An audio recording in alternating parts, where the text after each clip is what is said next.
नमस्कार दोस्तों। कल की क्लास में हमने देखा था स्वर और व्यंजन।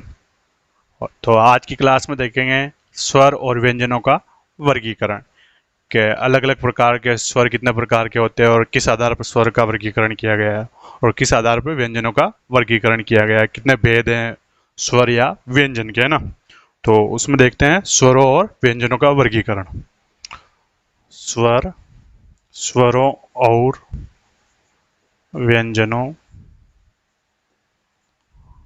का वर्गीकरण।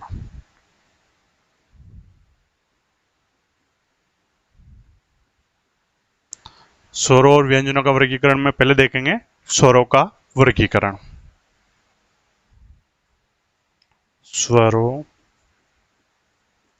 का वर्गीकरण।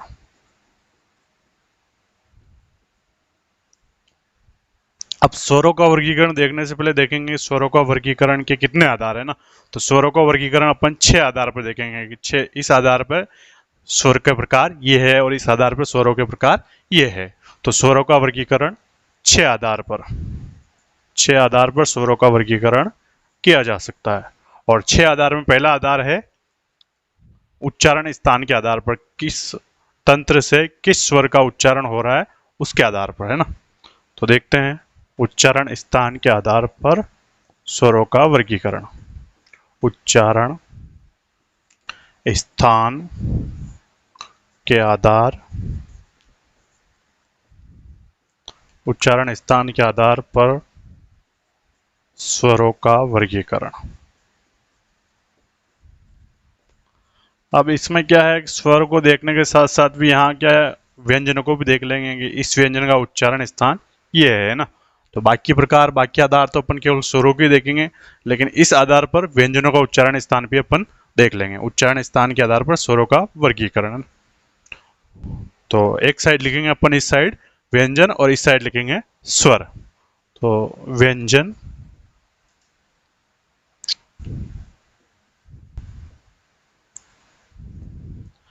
और इधर लिखते हैं स्वर।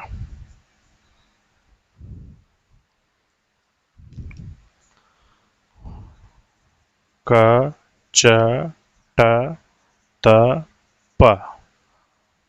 क ख ग घ अंग्य। च छ ज ज य। ट के बाद ठ ड ढ ण। वही अण अण मन खाली। त थ द ध न। प फ ब भ म। ये हुए व्यंजन, है ना। बाकी और व्यंजन बाकी रह रहे, तो इस चार्ट में यहाँ और यहाँ स्थान को खाली रखेंगे। और वो य र ल व ह अपने पहले देखे थे ना यहाँ के व्यंजन में कि य र ल व भी व्यंजन है ना। तो यहाँ ऐसे रखेंगे अपन, य सॉरी य र ल, ह नहीं रखेंगे।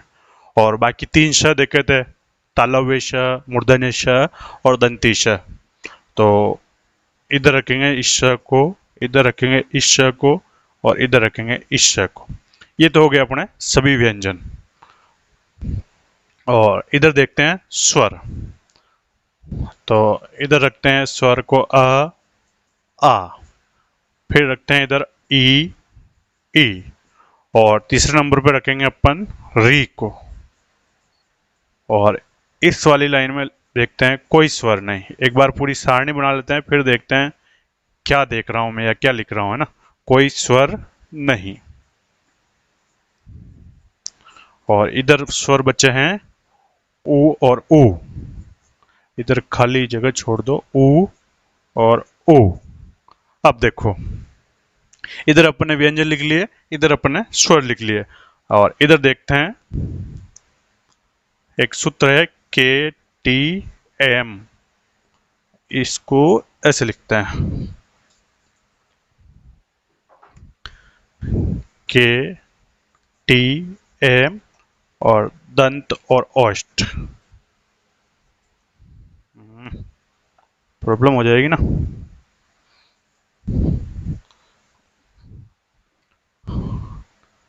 के टी एम, और ये है दंत, और ये है ओष्ठ। ओष्ठ मतलब होता है होठ। तो देखो के का मतलब होता है कंठ, और कंठ से मतलब समझे तो क्या है, गला।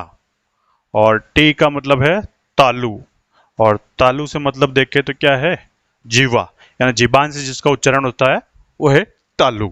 और एम का मतलब है मूर्धन्य।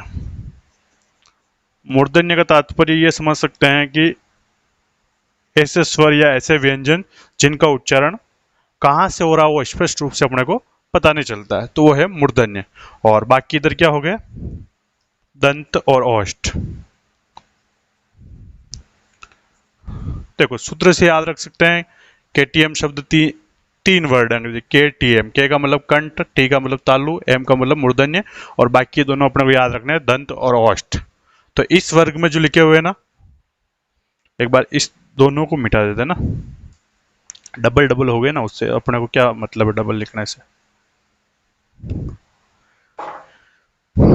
इस लाइन में जो भी हो रहा है वो किसका उच्चारण हो रहा है, कंठ से उच्चारण हो रहा है, यानी कंठ का मतलब गले से उच्चारण हो रहा है, यानी क ख ग घ अंग्य, इनका उच्चारण कहाँ से हो रहा है, कंठ से हो रहा है। ये तो व्यंजन हुए, और ये इधर क्या है, स्वर, यानी अ और आ का उच्चारण भी कहाँ से हो रहा है, कंठ से हो रहा है। और इस लाइन में जिसका उच्चारण हो रहा है च छ ज ज य और य और श और ई स्वर, इधर देखते हैं ई और ई, इनका उच्चारण कहाँ से हो रहा है, जीवा से हो रहा है।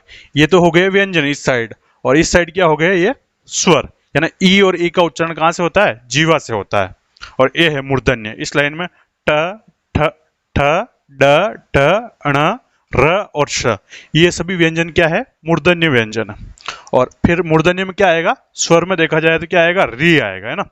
और फिर अगला दो याद रखने हैं ना, ये कोई सूत्र नहीं है इसका, दंत और ओष्ठ, डायरेक्ट सीधे ही याद रख लेना। दंत, ध्यान, दांत से जिसका उच्चारण हो रहा है ना, स्वरों का उच्चारण करते समय दांत क्या आएंगे, पास आएंगे। तो त थ द ध न और ल और स, ये सभी व्यंजन का उच्चारण कहाँ से होता है, दांत से होता है। और अगला है ओष्ठ, ओष्ठ का मतलब क्या है, होठ, प फ ब भ म, यानी इन सभी व्यंजन का उच्चारण कहाँ से हो रहा है, ओष्ठ से हो रहा है, होठ से हो रहा है। और बाकी इनमें स्वर क्या है, ओष्ठ से उच्चारण हो रहे हो, ऊ और ऊ का उच्चारण कहाँ से हो रहा है, ओष्ठ से हो रहा है। तो ये हुए उच्चारण स्थान के आधार पर स्वरों का वर्गीकरण।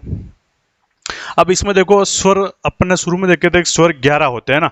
अब 11 स्वर कौन कौन से होते हैं, इधर देखो, अ आ ई ई ऊ ऊ और रे।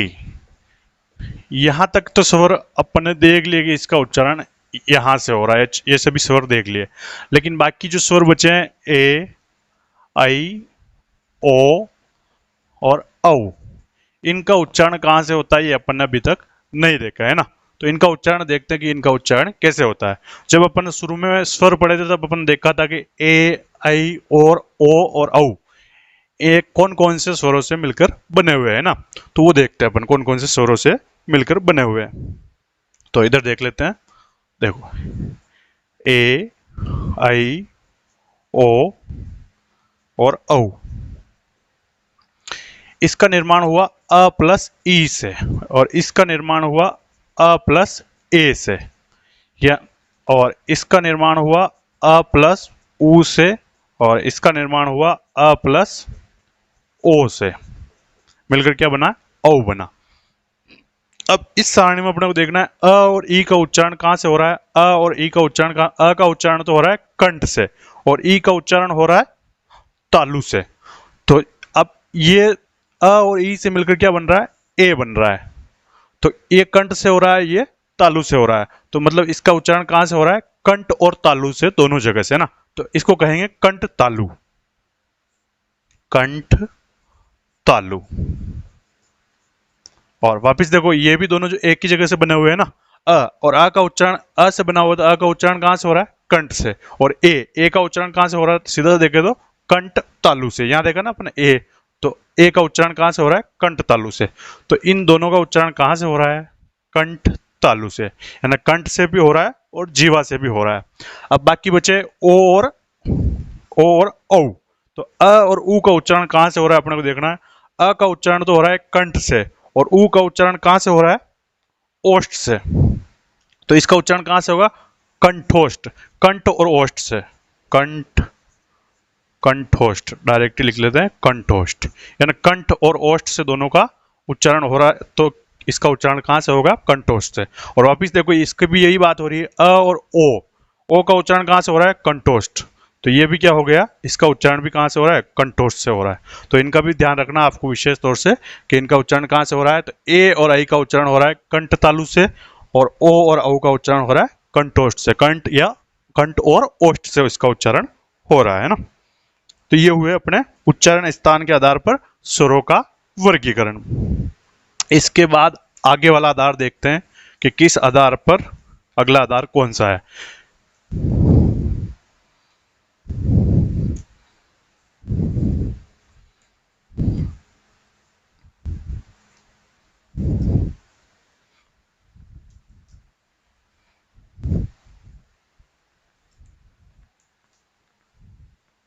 एक आधार देख लिया अपन ने कि उच्चारण स्थान के आधार पर स्वरों या व्यंजनों का वर्गीकरण। इसमें दोनों देख लिए थे कि व्यंजन का वर्गीकरण भी देख लिया था और स्वर का वर्गीकरण भी देख लिया था। अगला देखते हैं ओष्ठाकृति के आधार पर स्वरों का वर्गीकरण। एक नंबर आधार देख लिया था, दूसरा नंबर का आधार है ओष्ठाकृति के आधार पर। ओष्ठाकृति के आधार पर स्वरों का वर्गीकरण। ओष्ठाकृति मतलब होठ के आकार के आधार पर स्वरों का वर्गीकरण। ओष्ठाकृति के आधार पर स्वरों का वर्गीकरण है 3 प्रकार से। कितने प्रकार से? ओष्ठाकृति के आधार पर 3 प्रकार से ओष्ठाकृति के आधार पर स्वरों का वर्गीकरण किया गया। देखो, 1 नंबर वर्तुल स्वर। इसको पूरा देख लेते हैं क्योंकि लिखना पड़ेगा ना अपने को। वर्तुल स्वर,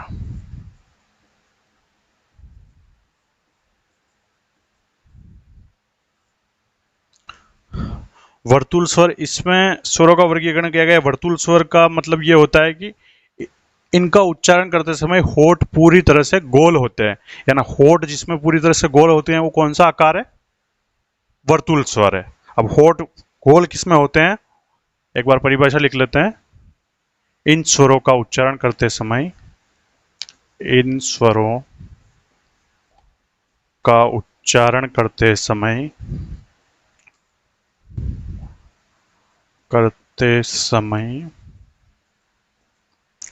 होठ पूरे गोल होते हैं, पूरे गोल होते हैं। इन स्वरों का उच्चारण करते समय होठ पूरे गोल होते हैं, उन्हें वर्तुल स्वर कहते हैं। अब पूरे होठ गोल होते हैं, तो अब कौन कौन से स्वर है जिनमें होठ पूरे तरह से गोल होते हैं? अपने को उच्चारण करके देखना है किस में होठ पूरे गोल होते हैं। तो देखो, ऊ आकार देखना, ऊ, ऊ, ओ, औ। तो होठ क्या हो रहा है इसमें? पूरी तरह से गोल हो रहा है। ऊ, ऊ, ओ, औ। ये हुए वर्तुल। अगला है अर्धवर्तुलाकार स्वर। शब्द से समझ में आ रहा है अर्धवर्तुलाकार स्वर। अर्ध का मतलब क्या हुआ? होठ आधे गोल हो रहे हैं। वर्तुल स्वर में तो क्या है? होठ पूरे गोल हो रहे हैं। और अर्धवर्तुलाकार में क्या है? होठ आधे गोल हो रहे हैं। तो देखो परिभाषा लिखते हैं। होठ आधे गोल हो रहे हैं। अर्धवर्तुलाकार स्वर, अर्धवर्तुलाकार स्वर। इन स्वरों का उच्चारण करते समय होठ आधे गोल होते हैं। इन स्वरों का उच्चारण करते समय होठ आधे गोल होते हैं, आधे गोल होते हैं। इन स्वरों का उच्चारण करते समय होठ आधे गोल होते हैं, मतलब पूरी तरह से होठ गोल नहीं होते हैं, आधे गोल होते हैं। तो अब वो कौन कौन से स्वर है? देखो, अ और आ। अपने मुख से उच्चारण करके देखना है कि अ और आ का उच्चारण कर रहे हैं तब होठ गोल पूरे हो रहे हैं आधे हो रहे हैं। तो उच्चारण करते हैं, देखे अ आ, तो पूरे गोल नहीं हो रहे, आधे गोल हो रहे हैं ना। अपने सामने आईना लगा कर कभी देखना कि होठ गोल हो रहे हैं या आधे गोल हो रहे हैं। तो ये है अर्धवर्तुलाकार। अगला तीसरा प्रकार है अवर्तुलाकार। अवर्तुलाकार स्वर।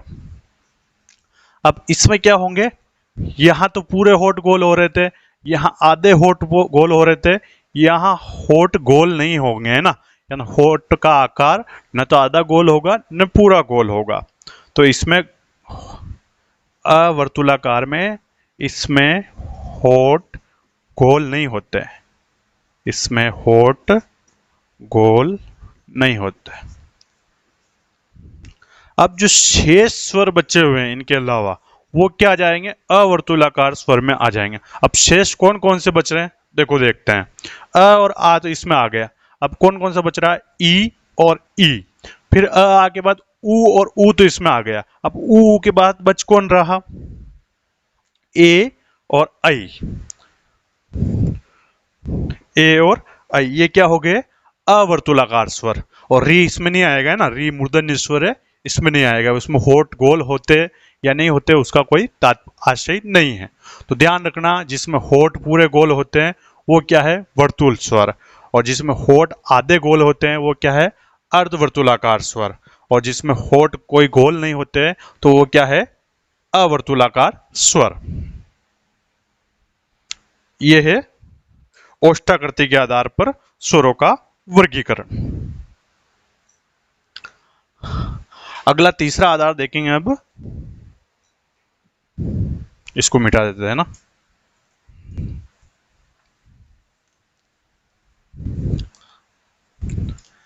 पहला देखा था अपन ने उच्चारण स्थान के आधार पर स्वरों का वर्गीकरण, दूसरा देखा था ओष्ठाकृति यानी होठ के आकार के आधार पर वर्गीकरण, और तीसरा देखेंगे मुखाकृति के आधार पर स्वरों का वर्गीकरण, कि मुख का कैसा आकार होता है उसके आधार पर स्वरों का वर्गीकरण।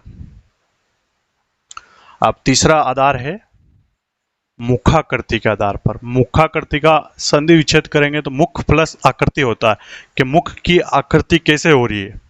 मुखाकृति के आधार पर स्वरों का वर्गीकरण, तो सीधे देख लो स्वरों का वर्गीकरण। और मुखाकृति के आधार पर स्वरों का वर्गीकरण किया जाता है, 4 प्रकार से किया जाता है। कि 4 प्रकार है मुखाकृति के आधार पर स्वरों के, कितना प्रकार है, 4 प्रकार है। और मुखाकृति में क्या होगा, इसका मुख, इसका उच्चारण करने से तो स्वर मुंह पूरा खुलता है, इसका उच्चारण करने से मुंह आधा खुलता है, कम खुलता है, और इसका उच्चारण करने से सबसे कम खुलता है। तो वो प्रकार है, देखते हैं। एक नंबर है विवृत स्वर। विवृत स्वर, विवृत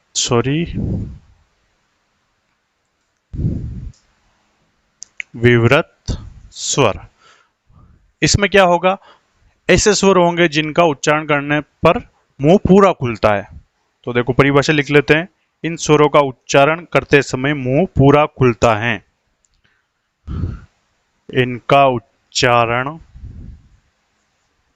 करने पर, इनका उच्चारण करने पर मुंह पूरा खुलता है। पूरा खुलता है इसका मतलब यह है कि जब जैसे अपन इसका उच्चारण करेंगे इन स्वरों का, तो मुंह क्या हो जाएगा, पूरा खुला हुआ रहेगा। अब इनका उच्चारण करने पर मुंह पूरा खुल रहा है, तो विवृत स्वर में कौन सा स्वर आए, 11 स्वर है ना। तो देखो इसमें आएगा आ, कौन सा स्वर आएगा, केवल आएगा आ। तो मुंह पूरा कैसे खुल रहा है, आ का उच्चारण करके देखेंगे तो आ करके देखो एक बार, आ, तो क्या हुआ, मुंह पूरा खुला है ना। ये तो हुआ विवृत स्वर। अगला है विवृत के बाद है अर्धविवृत। एक बार, हाँ, अर्धविवृत। अर्धविवृत में क्या होगा, जिसे शब्द से पता चल रहा है विवृत स्वर। विवृत स्वर में तो मुंह क्या हो रहा था, पूरा खुल रहा था। और अर्धविवृत में क्या है, इन स्वरों का उच्चारण करने पर मुंह विवृत से थोड़ा कम खुलेगा, यानी इससे इसका मुंह थोड़ा कम खुलेगा। यानी ये स्वर होंगे, इनका उच्चारण तो करने पर मुंह पूरा खुल रहा है, लेकिन इनका उच्चारण करने पर मुंह थोड़ा इससे कम खुलेगा। तो परिभाषा लिख लेते हैं। इन स्वरों का उच्चारण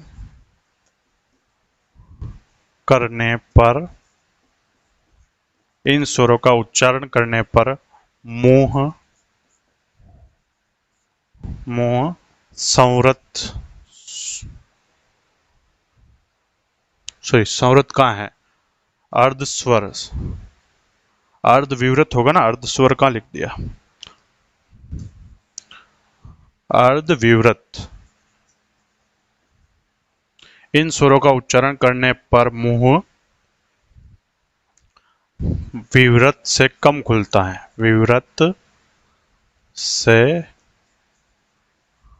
कम खुलता है, मुंह विवृत से कम खुलता है। मतलब क्या हुआ, आ से आ में मुंह पूरा खुलता है और बाकी जो स्वर होंगे उनका उच्चारण करने पर मुंह थोड़ा कम खुलेगा। अब वो स्वर कौन कौन से हैं देखते हैं। देखो अर्ध विवृत में आएंगे अ, आई और औ,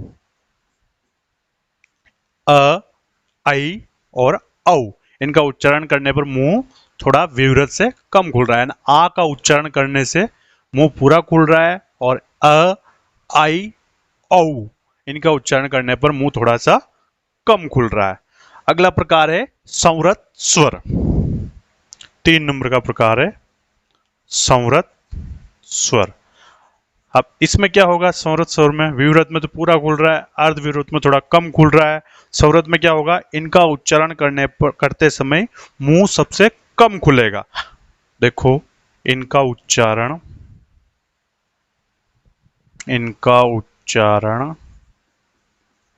करते समय,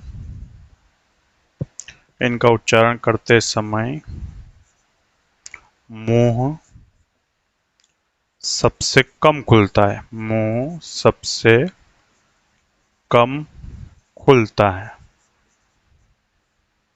अब जिसमें मुंह सबसे कम खुलता है वो स्वर कौन कौन से, देखो वो स्वर होंगे ई और कौन सा बचा हुआ है ऊ और ऊ। इनका उच्चारण करने पर क्या है, मुंह सबसे कम खुलता है। यानी बाकी एक प्रकार और आएगा और 2 प्रकार है, इन चारों में से इनमें सबसे कम मुंह खुलता है। संवृत हो गया, फिर आएगा अर्ध संवृत। अर्ध संवृत स्वर।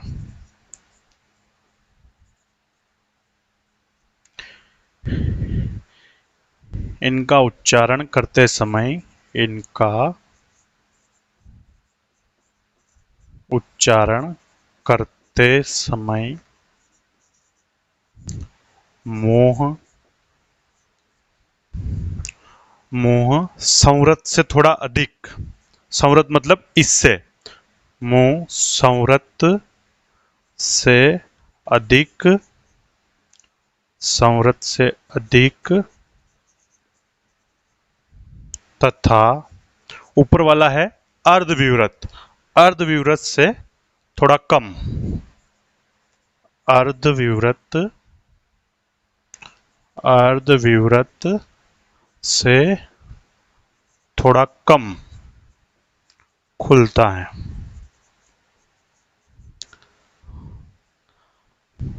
क्या बात हुई, संवृत से थोड़ा मुंह अधिक खुलेगा और अर्धविवृत से थोड़ा मुंह कम खुलेगा। अब बचा कौन सा स्वर, आ हो गया, अ हो गए, आई हो गया, औ हो गया, ई और ऊ हो गए।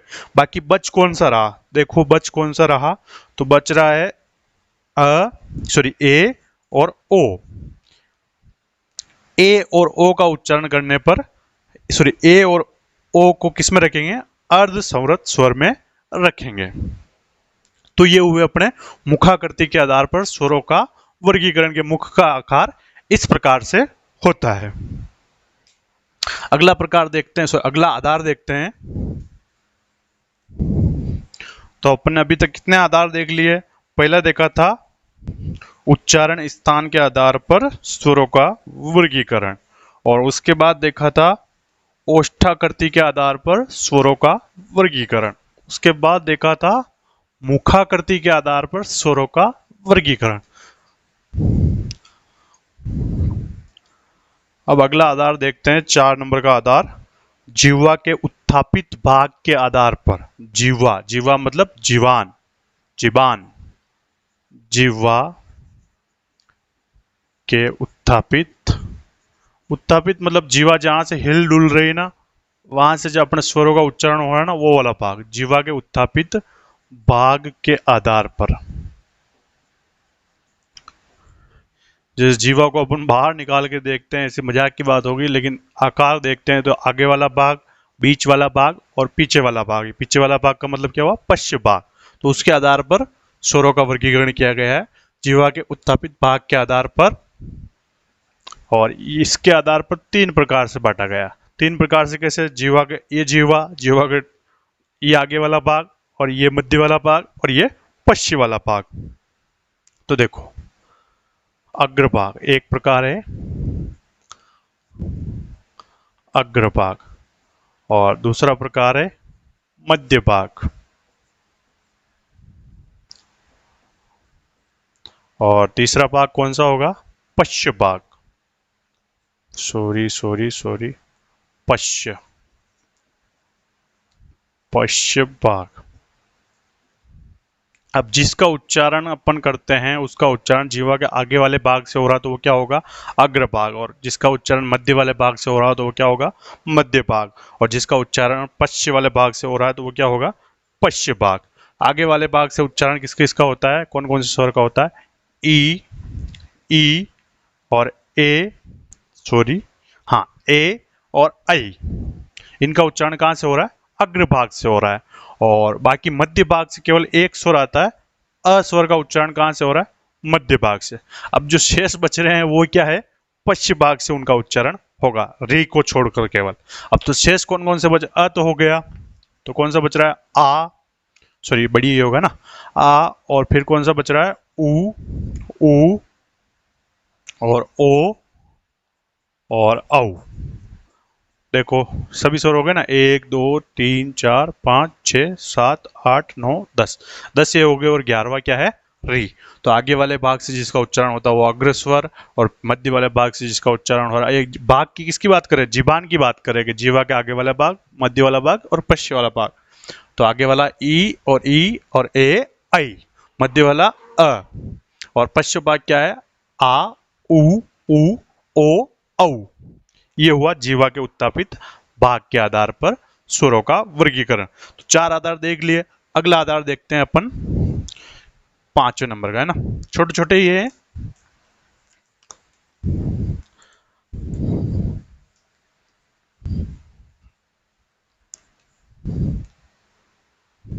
अगला है श्वास की मात्रा के आधार पर स्वरों का वर्गीकरण। और श्वास की मात्रा के आधार पर स्वरों का वर्गीकरण 2 प्रकार से किया गया है। 2 प्रकार का कौन सा, ह्रस्व स्वर और दीर्घ स्वर। ह्रस्व स्वर को लघु स्वर भी कहा जाता है, और दूसरा प्रकार क्या है, लघु स्वर, है ना। तो देखते हैं अगला 5वें नंबर का, श्वास की मात्रा के आधार पर, श्वास की मात्रा के आधार पर। और श्वास की मात्रा के आधार पर कितने प्रकार में विभाजित किया गया, 2 प्रकार के में विभाजित किया गया। और देखते हैं दोनों प्रकार कौन कौन से। 1 नंबर का है ह्रस्व स्वर। ह्रस्व स्वर को लघु स्वर भी कहते हैं अपन, ह्रस्व या लघु स्वर। और दूसरा स्वर है कौन सा, दीर्घ स्वर।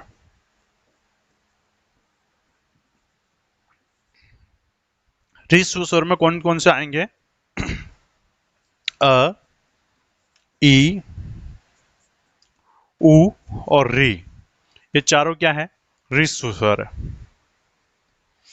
और दीर्घ स्वर में बाकी जो शेष बचे हैं वो आएंगे दीर्घ स्वर। अब दीर्घ स्वर कौन कौन सा है, आ, बड़ी, बड़ाऊ, ए, आई, ओ और औ।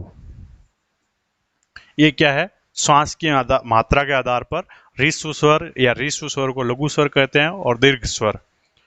और ह्रस्व स्वर को श्वास की मात्रा का मतलब ये हुआ कि इनका उच्चारण करने पर कम श्वास ली जाती है ना, और इनका उच्चारण करने पर दीर्घ श्वास ली जाती है। जैसे अ बोल रहे हैं तो धीरे से बोलना पड़ रहा है, कम सांस ले रहे हैं ना, आ, तो इसमें ज्यादा श्वास खर्च हुई है अपनी, है ना। तो जैसे ई बोलेंगे तो इसमें श्वास कम खर्च हो रही है, और ई इसमें श्वास ज्यादा खर्च हो रही है। तो ये हुआ श्वास की मात्रा के आधार पर।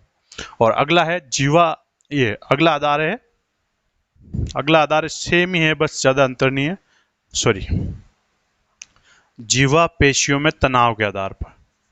जीवा मतलब जीवान, जीवा पेशियों में तनाव के आधार पर, तनाव के आधार पर। अब वापिस सेम ही प्रकार है, लेकिन बस नाम चेंज है ना। जीवा पेशियों में तनाव के आधार पर, इसमें भी दो प्रकार में विभाजित किया गया है। जीवा का मतलब जीवान, जीवा पेशियों में तनाव के आधार पर दो भागों में विभाजित किया गया। अब डायरेक्ट इनके परिभाषा न लिख के डायरेक्ट नाम से समझ लेंगे कि इसका मतलब क्या होता है। शिथिल स्वर, और अगला है शिथिल स्वर, और दूसरे नंबर का है कठोर स्वर। और शिथिल स्वर को कोमल स्वर भी कहा जाता है, शिथिल स्वर या कोमल स्वर। अब जीवा पेशियों में तनाव के आधार पर क्या हुआ, शिथिल स्वर या कोमल स्वर का उच्चारण कैसे करते हैं, या इनकी परिभाषा क्या होगी। इनका उच्चारण आसानी से हो जाता है, यानी शिथिल आसानी से हो जाता है, इसलिए इसका नाम क्या है, कोमल स्वर। ऐसे स्वर जिनका उच्चारण आसानी से हो जाता है वो शिथिल स्वर या कोमल स्वर कहलाते हैं। और ऐसे स्वर कौन कौन से होंगे, तो यही होंगे चार जो ऊपर वाले अपने देखे थे ना, ह्रस्व स्वर या लघु स्वर में।